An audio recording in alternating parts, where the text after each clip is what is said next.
به چای گل، به چای نازنین، برای آغاز هر کاری به نام کی شروع میکنیم؟ خدا رحیم. عرض سلام و وقت بخیری دارم خدمت شما عزیزان دل. انشالله که خوب و خوش باشین.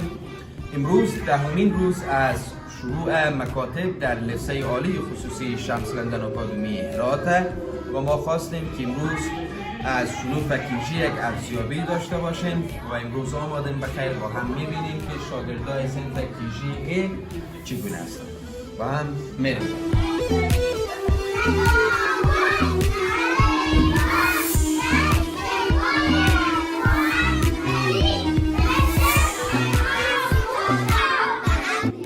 سلام، خوب هستیم شاگردا؟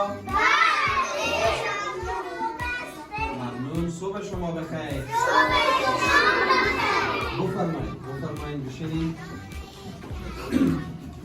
امروز آمدم که یک ارزیابی داشته باشم. شما چند تا سوال دارم. کی حاضر سوالات من جواب بده؟ ماشاءالله نام خدا. شما خود معرفی بکنید. بسم الله الرحمن الرحیم. نام من طاها ولد محمد داوود فکیجی. آفرین طاها جان. حاضری که سوالات من جواب بدی؟ بیا. آفرین.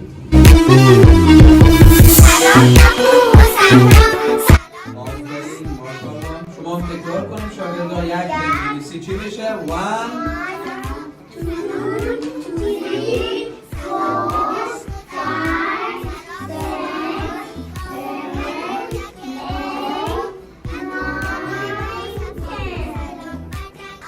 آفرین شاگردان نازنین. حالا کی حاضره که سوری علم ترکه ترجمه و بشیر بگه برای من؟ نام خدا هم حاضرین. پس هم با هم بگیم ببینم چه قدره.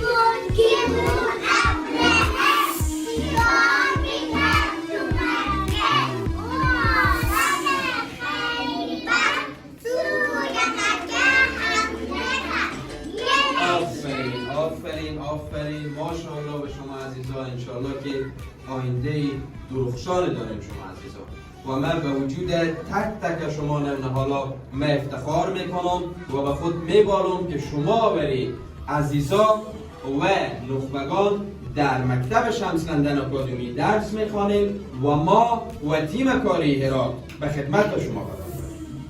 اگر شما عزیزانم میخواهید که اطفال نازنین شما و مثل این عزیزا آینده درخشان داشته باشند، پس با ما یک جا شوید.